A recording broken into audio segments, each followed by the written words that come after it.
Last week, I think it was, we had our annual RFID meeting.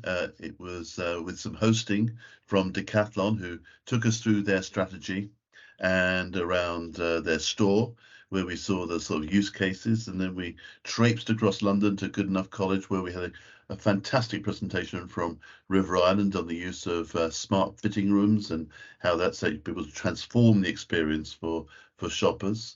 And then we had speed dating with 6 entrepreneurs, in different spaces around RFID. A few drinks, and then the next day we had a presentation from Richard Jenkins around the whole supply chain and the use of RFID in the supply chain. That triggered a really interesting discussion. And then we dived into, I think, 6 sort of hot topics after hearing from the retailers updating us on where they're at. And we had about sort of, I'd say 20 different retailers who joined us. And it was sort of 40 delegates. So we looked at virtual shielding and discussed virtual shielding, supply chain, e-commerce, integration, self-checkout, and importantly, how retailers organize themselves once they've launched it to, maintain the sort of momentum and build new use cases. What did you sort of write down as your key learning points from the 2 days that you think we as retailers in the industry should reflect upon?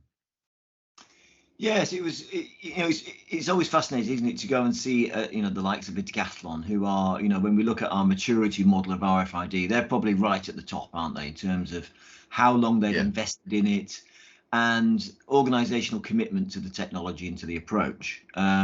Particularly we saw in the store how, it really was like a thread running through the organization now, as RFID probably should be, isn't it? But we saw it in terms of the way that they were counting in the store, that obviously they were using it in terms of self-checkout. And, they were driven by the fact that you have to have 100% tagging strategy to make RFID really work at the level that Decathlon are using it. So I think, I think a lot of people there just learned a lot in terms of seeing how an organization can begin to utilize that investment in RFID. So that's always great to see. And so, the next day, we had sort of round tables. And one thing that really struck me, I think, particularly, Colin, was, we often talk about the value that e-commerce have in terms of understanding their customer, don't we? In terms of the just the richness of the data that they get by people clicking and registering their information and clicking on items and so on. You learn a lot, don't you, about consumers online that, the bricks and mortar stores have been very envious of because, customers just drift in, you don't know who they are, you don't know what they've looked at. Eventually you work out that they bought something, and that's been pretty much it. And I think what we saw from the case study around fitting rooms was you can begin to gather a lot of information, can't you, from the tags in terms of knowing what people are bringing into that space, what they looked at, what they returned. And so it's really interesting in terms of, bricks and mortar almost catching up now with e-commerce in terms of having that customer information and insights from their RFID that we hadn't seen before. So that for me was a really big takeaway, the way these organizations were becoming much more savvy from that data. Yeah, no, it was like, the fitting, people are taking size 12 or size 14 dresses. How many of those didn't fit, sort of thing, And they're asking for it's just tremendous data and conversion rates, number of people going in there, data we just didn't have any visibility to. It was a truly exciting presentation. Yes, it was, and it's, we've always said, haven't we, that it's the ID of RFID is the most important part. It's that unique identification, and I think companies have, recognize that, who've invested in it, mainly in terms of it's been primarily around, on-shelf availability, hasn't it, in terms of getting stock accuracy, and that's been a really big win from RFID, I think. And what we're now seeing is this sort of maturing of that approach to say, what else can it now do for us? And once you begin to get that sort of level of information, the rest of the business really gets interested, doesn't it? Because you can, you get those insights that you simply couldn't get before from bricks and mortar stores. So it was great. And I think, we also saw, I think, that as expected, lots of organizations were at different stages, aren't there? That we had some in the room who were thinking about going the RFID journey, others who've been, piloting for 10 years. And then the likes of Decathlon, who have really committed, and it's now simply part of their, But they've been at it for 15 years. Yeah, yeah, absolutely. And and we've known, haven't we, that it can be a long journey. It's not something you just plug in and forget about. It's something that needs to be managed, and the organization needs to be fully committed to Yeah, making the most out of it. Otherwise, it's not a great investment for them. And for those starting out on their journey, I think it was a real eye opener in terms of, the benefits, but also the challenges, I think, of making this work. Making sure that the tags are on everything. I think it yeah, was the Decathlon who said, that 95% of tags, products are dead easy to tag. It's the 5% that are the real yeah. pain. And getting to that 100% is so important in terms of giving you that extra value. But some products are really hard to tag because of the physics around the Well, RF she element. mentioned we heard about cricket, didn't we? I mean, it's not a game played very often outside of the UK or maybe India, of course, but I'm not sure Decathlon have stores in India. But yeah, it was. Yeah, so and so and we saw with Decathlon that the extent to which they'd invested in tag design. How do you get a tag that's going to work on something that is primarily metal? And we know that's notoriously difficult. And so they spent ages working out how they could get a tag that was sufficiently away from the product to make it readable through RF. So I think there was a lot of learning that people took away. Those at the very start of their journey, those who were maturing into it, and then we saw, the decathlons. They feel now that they can offer back to the industry. I think just in terms of the experiences they've had, and they're prepared to share that, which I think was great. Yeah, we got a bit of a mixed bag in terms of feedback and discussion around self-checkouts.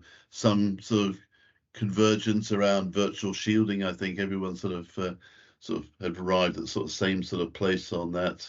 But organisation was something that, as you just touched on, it does require that sort of real commitment. You need to have full-time roles, as doing stuff around design and others.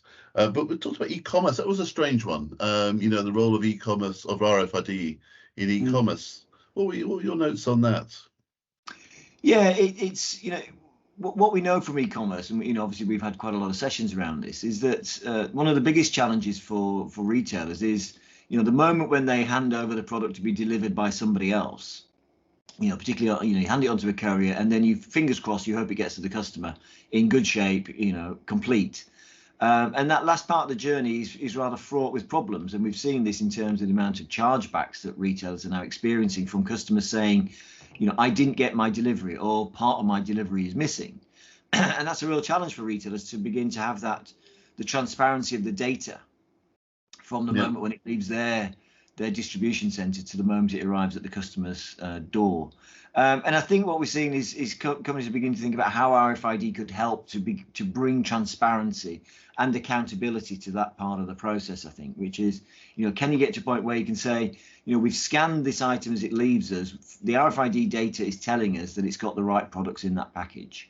So when a customer rings up and says, you sent me a blue one instead of a green one, the retailer can say, well, no, actually, our data suggests that we did actually send you the right one, and therefore perhaps we need to help you understand what's going on with your package. So I think there's real opportunity in terms of how that might help.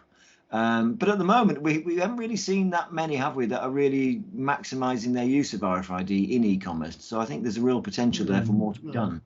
It clearly enables e-commerce. If you've got inventory record accuracy, you can sort of show we've actually got 3 of these items with a Yeah. degree of confidence rather than sort of declaring them out of stock. But it seems as though a lot of at least the retailers in the room had also other solutions, around video solutions often, or around some of the problems around e-commerce in terms of losses at least. But yeah, I think there's more to come on that space. And then we talked about POS integration finally. Just I think we had some discussion around that. What were your sort of takeaways on that? Yes, it's as you move beyond that use case of just saying, have we got good stock accuracy, which is a real winner, in terms of RFID.